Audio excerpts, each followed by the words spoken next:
Hello everyone, फिर से स्वागत है आप सभी का आपके अपने चैनल जीस बाय शुभा में। कैसे हैं आप सभी लोग? मैं आशा करती हूँ आप सभी लोग बहुत ही अच्छे होंगे, एकदम स्वस्थ होंगे। तो चलिए गाइज, अब अपनी आज की पॉलिटी की क्लास पर आते हैं।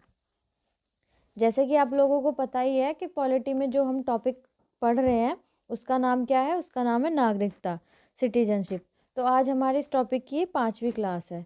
जो ये हमारा टॉपिक है सिटीजनशिप, ये हमारे भारतीय संविधान के भाग 2 के अंतर्गत आता है। अब तक हमारी 4 क्लासेस कंप्लीट हो चुकी हैं। तो अब तक की हमने जो हमारी 4 क्लासेस थी उनमें हमने क्या क्या पढ़ा था, एक बार मैं आपको बताती हूँ। अगर आप चैनल पर पहली बार आए हैं तो आप पीछे की सारी क्लासेस कवर करके फिर आज की क्लास कवर कर सकते हैं। ठीक है, तो सबसे पहले हमने क्या जाना था? सबसे पहले हमने ये जाना था कि नागरिकता का अर्थ क्या होता है और इसका महत्व क्या है किसी भी व्यक्ति के लिए, और संविधान में इसका किस रूप से, किस प्रकार से उल्लेख है। फिर साथ ही साथ हमने नागरिकता का संवैधानिक उपबंध जाना था। फिर उसके बाद हमने जाना था कि नागरिकता अधिनियम जो 1955 था, उसमें जो नागरिकता का अर्जन है वो किस प्रकार से हो सकता है, जैसे जन्म से, वंश के आधार पर, पंजीकरण द्वारा, प्राकृतिक रूप से, फिर क्षेत्र समावष्टि द्वारा, या फिर जो असम समझौता हुआ था उसके दौरान। मतलब कि किस प्रकार से कोई भी व्यक्ति भारत का नागरिक बन सकता है, ये चीज़ हमने जो नागरिकता अधिनियम 1955 था उसमें यह सारी सी चीज़ें हमने, जो हमारी लास्ट क्लास थी, जो हमारी सैटरडे क्लास हुई थी, संडे तो आपकी कोई क्लास होती ही नहीं है, संडे तो ऑफ ही रहता है, तो वो हमने सारी पढ़ ली थी, सारी कवर कर ली थी। तो आज हम क्या पढ़ने वाले हैं? तो चलिए शुरू करते हैं, देखते हैं आज हम क्या पढ़ने वाले हैं। तो आज हम पढ़ने वाले हैं नागरिकता की समाप्ति, मतलब कि किस प्रकार से किसी भी व्यक्ति की भारतीय नागरिकता समाप्त की जा सकती है या समाप्त हो सकती है। ठीक है गाइस, तो चलिए शुरू करते हैं। इसमें कहा गया है, नागरिकता अधिनियम 1955 में अधिनियम या संवैधानिक व्यवस्था के अनुसार प्राप्त नागरिकता खोने के 3 कारण बताए गए हैं: त्यागना, बर्खास्तगी या वंचित करना होना। अब इसमें क्या कहा गया है? इसमें यह कहा गया है, जो ये हमारा नागरिकता अधिनियम 1955 है, तो इसके तहत, इसके अनुसार कोई भी व्यक्ति भारत की नागरिकता किस प्रकार से खो सकता है या फिर किस प्रकार से उसकी नागरिकता छीनी जा सकती है। तो या तो वो स्वयं त्याग दे, खुद अपनी इच्छा से उसको त्याग दे, जो भारतीय नागरिकता है उसको, किसी उसने अगर किसी देश की नागरिक और अन्य देश की नागरिकता ले ली है तो वो अपनी इच्छा से भारत की नागरिकता त्याग दे। फिर या फिर किसी कुछ ऐसे सिचुएशन आ जाए, कुछ ऐसी कंडीशन आ जाए जिससे उसको क्या है, बर्खास्त कर दिया जाए उसकी नागरिकता को। ठीक है, या फिर एक होता है कि वंचित कर दिया जाए, किसी भी व्यक्ति को भारतीय नागरिकता से वंचित कर दिया जाए।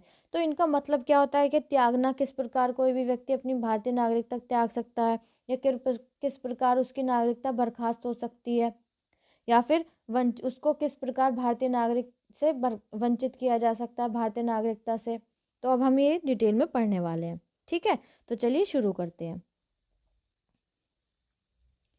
तो सबसे पहले आता है हमारा स्वैच्छिक त्याग, मतलब कि कोई पर्सन, कोई भी व्यक्ति अगर अपनी इच्छा से भारत की नागरिकता को त्यागना चाहे तो वो किस प्रकार से या किस रूप में त्याग सकता है।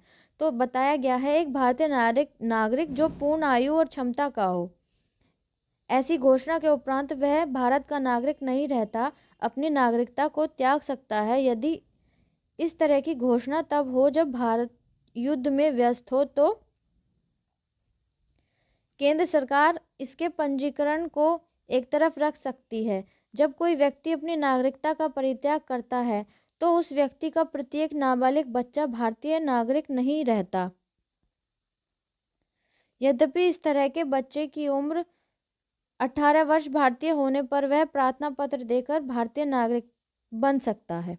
अब देखिए, इसका मतलब समझिए। इसका मतलब मैं आपको बताती हूँ कि कोई भी व्यक्ति स्वेच्छा से, अपनी इच्छा से जो नागरिकता है उसका त्याग कैसे कर सकता है। मतलब कोई व्यक्ति चाहे, वो दूसरे देश में रहने लगा तो वो चाहता है कि उसको दूसरे देश की नागरिकता मिल गई, तो वो क्या चाहता है कि वो भारतीय नागरिकता का त्याग करना चाहता है, उसको छोड़ना चाहता है।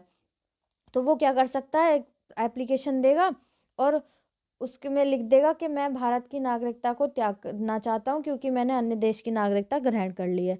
तो भारत सरकार जो है, जो केंद्र सरकार है, यदि कोई युद्ध वगैरह चल रहा है, युद्ध वगैरह में व्यस्त हो, तो उसका जो पंजीकरण है उसको एक तरफ रख सकती है, मतलब कि उसको नेग्लेक्ट कर सकती है, बट बाद में क्या है, उसको एक्सेप्ट कर लिया जाएगा।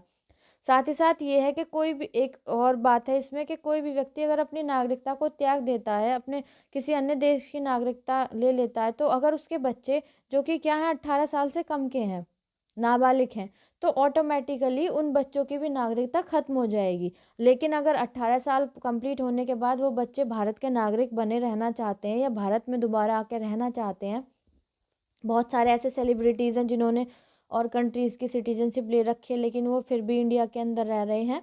तो जैसे कहा जाता है कि अक्षय कुमार जो हैं वो उनको किसी और कंट्री की सिटीजनशिप उन्होंने ली हुई है, फिर भी वो इंडिया में देख सकते रह रहे हैं। तो जैसे कि सपोज़ कीजिए कि अक्षय कुमार ने क्या है इंडिया की जो सिटीजनशिप है उसको उसका परित्याग कर दिया, मतलब उसको त्याग दिया, और उनके बच्चे क्या है 18 साल से कम है, अगर एज एग्जांपल समझा रही हूँ कि अगर उनके बच्चे 18 साल से कम है तो उन बच्चों की भी जो सिटीजनशिप है ना, इंडियन सिटीजनशिप जो है, जो भारतीय नागरिकता है, वो खुद ही क्या हो जाएगी, वो खुद ही समाप्त हो जाएगी। जब वो बच्चे 18 साल के हो जाएंगे तो उसके बाद वो क्या करेंगे, पंजीकरण द्वारा भारत की नागरिकता अगर ग्रहण करना चाहते हैं तो तब वो भारत की नागरिकता ग्रहण करेंगे। ठीक है, मैं आशा करती हूँ इतनी बात आपको क्लियर होगी। चलिए नेक्स्ट आगे चलते हैं। तो ये थी हमारी स्वेच्छा से भारतीय नागरिकता का या फिर नागरिकता का त्याग किस प्रकार से कोई भी नागरिक कर सकता है। अब दूसरा हमारा आता है बर्खास्त के द्वारा, मतलब कोई भी व्यक्ति है उसकी नागरिकता को बर्खास्त किस रूप में किया जा सकता है। तो इसमें कहा गया है, इसमें बताया गया है, यदि कोई भारतीय नागरिक स्वेच्छा से किसी अन्य देश की नागरिकता ग्रहण कर ले तो उसकी भारतीय नागरिकता स्वयं बर्खास्त हो जाएगी। अब ये तो पहले जो मैंने बताया, पहले तो मैंने ये बताया था कि किसी ने दूसरे देश की नागरिकता ग्रहण कर ली और वो इंडिया को क्या कर रहा है, इन्फॉर्म कर रहा है, इंडिया जो भारत के जो भी केंद्र सरकार है, जो भी सरकार है, तो उनको इन्फॉर्म कर रहा है कि मैंने दूसरे देश की नागरिकता ग्रहण कर ली, और वो अपना एक त्याग पत्र दे देता है, भारत की जो नागरिकता है उसका त्याग पत्र दे देता है। एक तो ये तरीका हो गया। दूसरा ये है कि अगर इन्फॉर्म आप नहीं भी करते और किसी और कंट्री की आप सिटीजनशिप ले लेते हैं तो ऑटोमेटिकली जो भारत की नागरिकता है आपकी वो बर्खास्त हो जाएगी, मतलब आपकी जो नागरिकता है वो खत्म हो जाएगी ऑटोमेटिकली। हालांकि यह व्यवस्था तब लागू नहीं होगी जब भारत युद्ध में व्यस्त हो। हालांकि ये जो व्यवस्था है ये जब लागू नहीं होगी कि भारत यदि युद्ध में हो, यदि किसी से वॉर चल रही है, युद्ध चल रहा है, तो जब जब लागू नहीं होगी। बट अगर नॉर्मल चीज़ें हैं, चीज़ें नॉर्मल है, तो क्या होगी ऑटोमेटिकली, जैसे कोई पर्सन है वो दूसरे देश में जाके रहने लग गया है और उसने उस देश की नागरिकता ले ली है, लेकिन भारत में उसने कुछ बताया नहीं, कुछ इन्फॉर्म नहीं करा, किसी भी तरीके से कुछ नहीं करा, तो ऑटोमेटिकली उसकी जो इंडियन सिटीजनशिप है, जो भारतीय नागरिकता है, वो खत्म हो जाएगी, वो समाप्त हो जाएगी, उसको बर्खास्त कर दिया जाएगा। ठीक है, इतनी बात आपको क्लियर है। चलिए नेक्स्ट आगे चलते हैं। आगे ये आता है कि वंचित करने द्वारा, मतलब कि किसी भी व्यक्ति को भारतीय नागरिक होने से किस प्रकार से, किस रूप में वंचित रखा जा सकता है या वंचित किया जा सकता है। तो इसमें बताया गया है, केंद्र सरकार द्वारा भारतीय नागरिक को आवश्यक रूप से बर्खास्त करना होगा यदि, अगर मतलब कि केंद्र सरकार किसी भी भारतीय नागरिक को आवश्यक रूप से बर्खास्त कर सकती है, किन किन रूपों में, यदि, तो इसमें पहला पॉइंट बताया गया है, यदि नागरिकता फर्जी तरीके से प्राप्त की गई हो। यदि किसी भी व्यक्ति ने जो कि अन्य देश का है और भारत में रहने लगा है, उसने भारत की नागरिकता किसी इलीगल तरीके से उसने भारत की नागरिकता प्राप्त कर लिया, तो उसको उसकी नागरिकता से वंचित कर दिया जाएगा, मतलब कि उसकी वो नागरिकता खत्म कर दी जाएगी। ठीक है, भारतीय नागरिकता। अगला पॉइंट आता है, अगला बताया गया है, यदि नागरिक ने संविधान के प्रति अनादर जताया हो।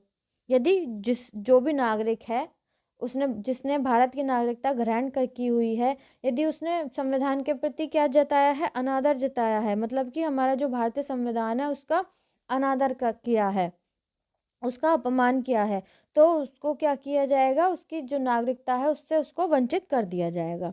अगला क्या आता है, यदि नागरिक ने युद्ध के दौरान शत्रु के साथ गैर कानूनी रूप से संबंध स्थापित किए हों या उसे कोई राष्ट्र विरोधी सूची दी गई हो।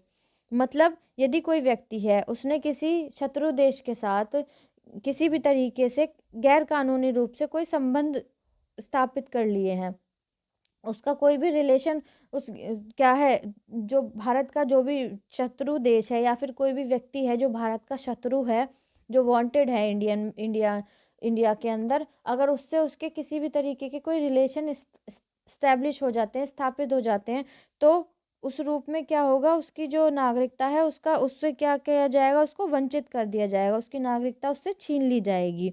या उससे कोई भी राष्ट्र विरोधी, मतलब जिससे हमारे राष्ट्र को किसी भी तरीके का नुकसान होता हो, उस व्यक्ति के साथ जो भारतीय नागरिक है उसके इस तरीके के कोई भी संबंध अगर प्रूफ हो जाते हैं, तो उसको क्या किया जाएगा, उस व्यक्ति की जिसके पास भारतीय नागरिकता है उससे उसकी वो नागरिकता छीन ली जाएगी, उसको उसको भारतीय नागरिकता से फिर वंचित कर दिया जाएगा। ठीक है, इतनी बात क्लियर है। चलिए अब आगे जानते हैं। नेक्स्ट पॉइंट क्या है? नेक्स्ट पॉइंट है पंजीकरण या प्राकृतिक नागरिकता के 5 वर्ष के दौरान नागरिक को किसी देश में 2 वर्ष की कैद हुई हो। अब क्या है, कोई भी किसी भी व्यक्ति ने पंजीकरण द्वारा भारत की नागरिकता ग्रहण करने के लिए अप्लाई किया है, या फिर प्राकृतिक नागरिकता है उस व्यक्ति की प्राकृतिक रूप से, जो हम कल की क्लास में पढ़ चुके हैं, तो उसके 5 वर्ष के दौरान, मतलब जब उसने अप्लाई किया है उसके लगभग 5 वर्ष के दौरान, वो जो नागरिक है, यदि किसी और देश में उसको 2 साल की कैद हो जाती है, 2 साल की जेल हो जाती है, तो भी उसकी क्या है, जो इंडियन सिटीजनशिप है वो उससे उसको वंचित कर दिया जाएगा, उससे उसकी वो जो भारतीय नागरिकता है वो छीन ली जाएगी। ठीक है, इतनी बात आपको क्लियर है। चलिए इसमें लास्ट पॉइंट आता है कि नागरिक सामान्य रूप से भारत से बाहर 7 वर्ष से रह रहा हो। यदि कोई भी व्यक्ति सामान्य रूप से किसी अन्य देश में रह रहा है, भारत से दूसरे देश में रह रहा है, वो इंडिया आ ही नहीं रहा, किसी भी तरीके से इंडिया से उसका कोई मतलब ही नहीं है, तो उसको क्या है, उसकी उसकी भी जो नागरिकता है, जो भारतीय नागरिकता है, उससे उसको वंचित कर दिया जाएगा। ठीक है, तो ये क्या थी हमारी, किस प्रकार से किसी भी व्यक्ति की जो भारतीय नागरिकता है वो समाप्त हो सकती है। हमने इस बात के बारे में जाना है कि किन किन रूपों में कोई भी व्यक्ति अपनी नागरिकता को नागरिकता से वंचित हो सकता है। ठीक है, तो आज के लिए हम इतना ही रखते हैं। अब जो हमारी आने वाली क्लास होगी उसके अंदर हम क्या पढ़ेंगे, उसके अंदर हम एकल नागरिकता के बारे में पढ़ेंगे, और विदेशी भारतीय नागरिकता क्या होती है, फिर उसके बाद हम उसके बारे में पढ़ेंगे, उसके बारे में कंप्लीट डिटेल में जानेंगे। ठीक है, तो मैं आशा करती हूँ आज की क्लास आपको बहुत अच्छी लगी है और पसंद आई है। अगर आपको क्लास अच्छी लगी है तो प्लीज़ कमेंट में ज़रूर बताइएगा और क्लास को लाइक भी कीजिएगा। प्लीज़ गाइज, इस क्लास को ज़्यादा से ज़्यादा बच्चों तक शेयर कीजिएगा, ताकि और बच्चे भी इस चैनल से जुड़ सकें और अपनी पॉलिटी कंप्लीट डिटेल में पढ़ सकें। अगर आप इस चैनल पर नए हैं तो प्लीज़ चैनल को सब्सक्राइब ज़रूर कीजिएगा और बेल आइकन को भी दबाइएगा, ताकि जब मैं वीडियो अपलोड करूँ तो आप तक नोटिफिकेशन पहुंच जाए। ठीक है गाइस, ज़्यादा से ज़्यादा इस चैनल को सपोर्ट कीजिए। आज के लिए इतना ही रखते हैं, अब मिलते हैं नेक्स्ट क्लास में, तब तक के लिए थैंक यू वेरी मच।